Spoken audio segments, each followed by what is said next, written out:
Sejarah singkat Gereja Kristen Kalangkudus Palopo. Persekutuan ini dilatar belakangi oleh 12 orang yang berkumpul pada hari Rabu 19 Februari 2020 di rumah Bapak Multan di Balandai untuk saling sharing firman Tuhan dan saling mendoakan masalah pribadi serta tantangan yang akan dihadapi di masa pandemi COVID-19. Persekutuan ini berkembang menjadi 21 jiwa dari rumah ke rumah, dari Saudari Yunita Leonardo, keluarga Bapak Andreas Meiwan, dan rumah keluarga Bapak Gerson Swangga. Ketika puncak pandemi COVID-19 di Palopo, gereja-gereja di Palopo berinisiatif mengadakan ibadah secara online. Situasi baru ini sangat tidak terbiasa dan tidak nyaman bagi kami ketika harus beribadah secara online. Sehingga kami melihat juga kondisi dan mempertimbangkan perkembangan COVID-19 di Palopo.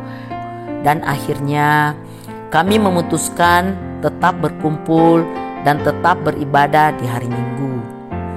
Maka diputuskanlah pada hari Minggu 7 Juni 2020 kami membentuk Persekutuan Immanuel di rumah Bapak Gerson Swangga di Pejalesan. Ada sekitar 30 orang mengikuti ibadah secara onsite dan yang lainnya mengikuti secara online. Liturgos dipimpin oleh Bapak Gerson Swangga dan Evangelis Hence Uniputi menyampaikan firman Tuhan. Persekutuan Immanuel terus berkembang setiap minggunya. Setiap selesai ibadah, kami selalu memecahkan kapurung untuk makan bersama. Itulah kebersamaan kami yang mengingatkan persekutuan atau gereja mula-mula seperti di Kisah Para Rasul. Melihat perkembangan Persekutuan Immanuel, maka Bapak Yang Senta Tengken berusaha untuk mencari gereja yang bisa menaungi kami. Lewat informasi dari Saudara Reski Leonardo dan Edi Konguasa yang mengatakan bahwa Bapak Hengki Tandriolo memiliki kenalan yaitu Bapak Yosep Maramis yang kebetulan sangat paham kondisi kami dan juga memiliki tujuan yang sama dengan Bapak Yang Senta Tengken, supaya jemaat ini dapat dipersatukan dalam satu gereja. Dalam komunikasi ini, Bapak Yosep Maramis berusaha memfasilitasi untuk berbicara dengan Gereja Kristen Kalangkudus sehingga komunikasi dapat terjalin, dan komunikasi dimulai dengan Pendeta John Lee. Secara manusiawi, mustahil kami bisa bergabung dengan Sinode GKKK karena banyak hal yang kami tidak saling ketahui dan juga kami tidak punya relasi dan kenalan hamba Tuhan. Namun lewat doa dan Tuhan memakai Bapak Yosep Maramis dan Pendeta John Lee, akhirnya ada komunikasi dengan Sinode GKKK. Tepat pada hari Selasa, tanggal 22 Juni 2020, kami berkomunikasi via Zoom untuk menyampaikan maksud kami untuk dinaungi oleh Sinode GKKK. Sinode GKKK juga melanjutkan pembicaraan dengan menyampaikan secara umum tentang tata gereja dan keunikan GKKK. Sinode GKKK pada saat itu tidak langsung menerima kami Persekutuan Immanuel. Namun setelah Zoom, kami menetapkan hati dan memutuskan untuk bergabung dengan Sinode GKKK serta pada saat itu membuat dan mengirim surat permohonan untuk bergabung dengan Sinode GKKK. Karena terus mengalami perkembangan dan tempat yang terbatas di rumah keluarga Pak Gerson Swangga yang sudah tidak muat untuk menampung jemaat yang telah berjumlah 75 jiwa, maka pada Minggu 5 Juli 2020 keluarga Bapak Yang Senta Tengken menyediakan ruangan di ruko Klaster Permata nomor 1 di Jalan Kelapa sebagai tempat ibadah bagi Persekutuan Immanuel. Pada tanggal 14 Juli 2020, kami mendapatkan kabar tentang banjir di Masamba yang terjadi pada Senin malam 13 Juli 2020. Persekutuan Immanuel ingin membawa bantuan diakonia, namun ingin memakai nama GKKK Palopo. Setelah komunikasi dengan Bapak Pendeta Karyanto Gunawan sebagai Ketua Sinode, kami diizinkan memakai nama GKKK Palopo karena dalam penyampaian beliau, permohonan dan persyaratan sebagai pos pelayanan sudah disetujui.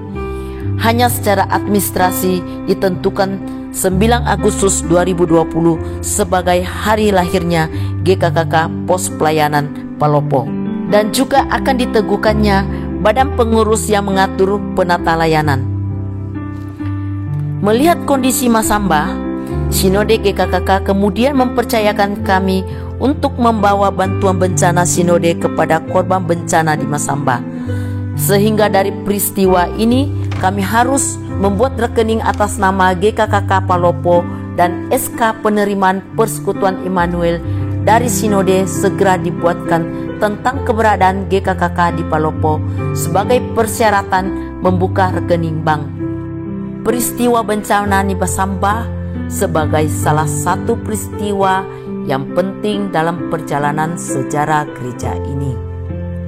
Dengan terbentuknya pelayanan diakonnya, yaitu Tim Peduli Kasih GKKK Palopo, kami memiliki jembatan untuk membangun relasi dengan gereja-gereja dalam naungan Forum Kerjasama Gereja di Kota Palopo dan sekitarnya.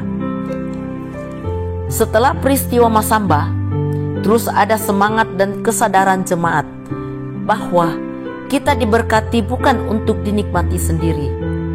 Tuhan memberkati jemaat ini untuk terus menjadi berkat. Ada sukacita ketika kita menjadi berkat. Para wanita juga ingin melayani dengan membentuk tim Sharing Love untuk bergerak juga dalam pelayanan diakonnya yang bekerja sama dengan lintas agama.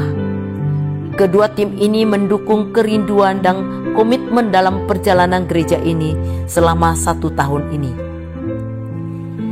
Tantangan dan kesulitan ekonomi di masa pandemi COVID-19 ini tidak menjadi alasan bagi kami untuk tidak menjadi berkat.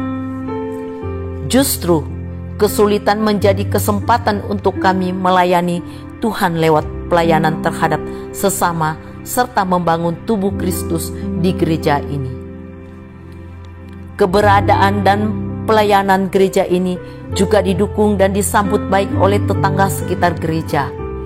Hal ini terlihat dari setiap program pelayanan kami, tetangga selalu bersedia terlibat bersama kami. Dalam perjalanan perkembangan jemaat dan pelayanan yang pesat dari GKKK Pos Pelayanan Palopo ini, maka atas keputusan bersama antara badan pengurus dan jemaat serta komunikasi dengan Pendeta Karyanto Gunawan, maka dibuatlah surat permohonan pendewasaan jemaat kepada BPH Sinode. Setelah mengetahui bahwa permohonan pendewasaan jemaat disetujui, jemaat juga mengusulkan agar merenovasi ruang ibadah. Secara manusia, keuangan gereja tidak mampu untuk merenovasi.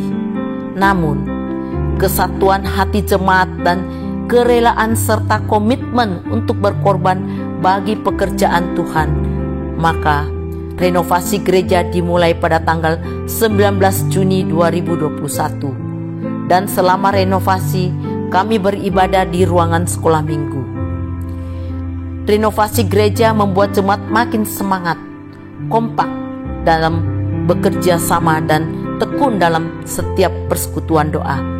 Bahkan, jemaat juga berinisiatif memberikan persembahan untuk menggantikan peralatan interior yang baru, dan akhirnya pada tanggal 7 Agustus 2021 renovasi sudah selesai. Ada doa syukur serta disambut dengan berbagai kegiatan yang diprakarsai oleh panitia gerejawi dalam menyambut HUT pertama. Dalam waktu dan kehendak Tuhan, pada Minggu 17 Oktober 2021 menjadi catatan sejarah penting. Jemaat ini telah didewasakan, telah diteguhkan majelis, dan kita semua bersiap untuk saling mendukung untuk membawa banyak jiwa bagi Tuhan. Secara khusus hari ini, jika kita memperingati keberadaan dan perjalanan GKKK Palopo selama 1 tahun, maka kita hanya bisa bersyukur dan berterima kasih kepada Allah Tritunggal.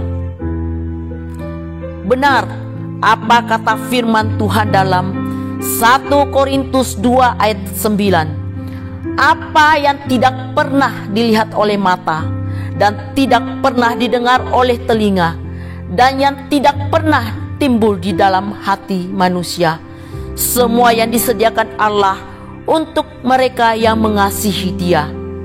Jemaat yang awalnya dimulai dari 12 jiwa, 21 jiwa, 30 jiwa, 50 jiwa, dan dalam 1 tahun ini telah bertambah menjadi 150 jiwa yang Tuhan percayakan untuk dibina dan bertumbuh di GKKK Palopo serta berbuah bagi Kristus. Semuanya ini kami sadari hanya karena kemurahan Tuhan dan keyakinan kami bahwa Tuhan yang sudah memulai pekerjaan yang baik di antara kami akan terus melakukannya sampai pada hari Kristus Yesus. Mari jemaat GKK Palopo, dengan menyadari anugerah Tuhan ini, kita tetap bergandengan tangan, sehati saling menghargai, semangat jangan kasih kendor, dan terus dalam kasih Tuhan kita Yesus Kristus sebagai kepala gereja, serta tetap menjaga komitmen dan kerinduan bahwa kita dipanggil untuk melayani Tuhan dan sesama. Soli Deo Gloria.